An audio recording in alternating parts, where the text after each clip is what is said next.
At 79, Dolly Parton leaned into the microphone with a gentle smile, the kind that had charmed the world for decades. The lights dimmed, the audience leaned forward, and for a moment it felt as if time had slowed. Dolly, the woman who had built an empire from songs, charm, and sheer determination, was about to do something entirely unexpected. She was about to reveal parts of her life that had never been shared. It began quietly. An interviewer asked a simple question. Looking back, were there choices she wished she had made differently? Dolly paused, letting the question settle. Then, with that familiar twinkle in her eye, she said, softly but deliberately, "There are 7 men who shaped my life in ways no one knows." The names came one by one, and each carried its own story, its own pulse of intimacy. Kenny Rogers was first. On stage, their duets felt effortless. Off stage, the connection was electric. "Working with Kenny wasn't just music," she said. "It was discovery. He had this way of looking at you that made everything else disappear."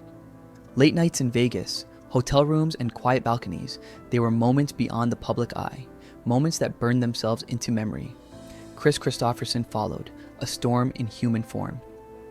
"Chris was intensity and poetry," she said, smiling as if recalling a secret. "Being with him was like dancing with lightning. You knew you could be burned and you didn't care." Their time together was brief but unforgettable, a collision of passion and intellect, of heart and mind. Porter Wagner was next. Mentor, guide, and partner, he had given her a stage and helped shape her career. But behind the rhinestones and cameras, there had been another kind of closeness. "Porter showed me parts of myself I didn't know existed," Dolly admitted. "It was complicated, messy even, but real." The line between professional ambition and personal desire had blurred, leaving memories both thrilling and painful. Glenn Campbell was different. Light, easy, calming.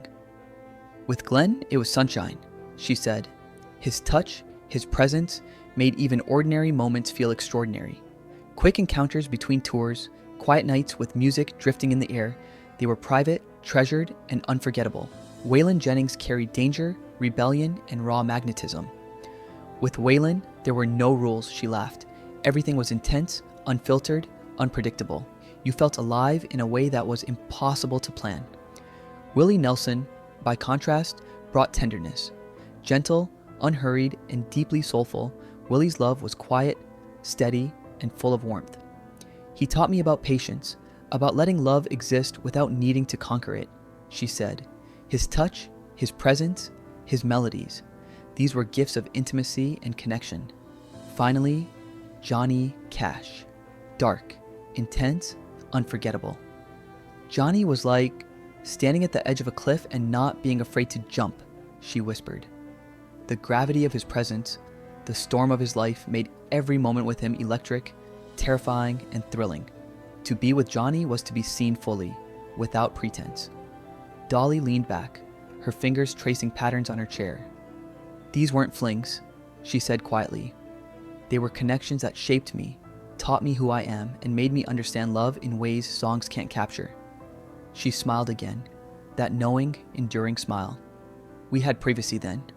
We had the chance to be human first, star second. That's what made it sacred." In revealing these 7 names, Dolly didn't just shock an audience, she offered a glimpse into a life lived fully, boldly, and without apology. And in that confession, she shone brighter than ever, a reminder that real icons live fully, love deeply, and tell their stories in their own time.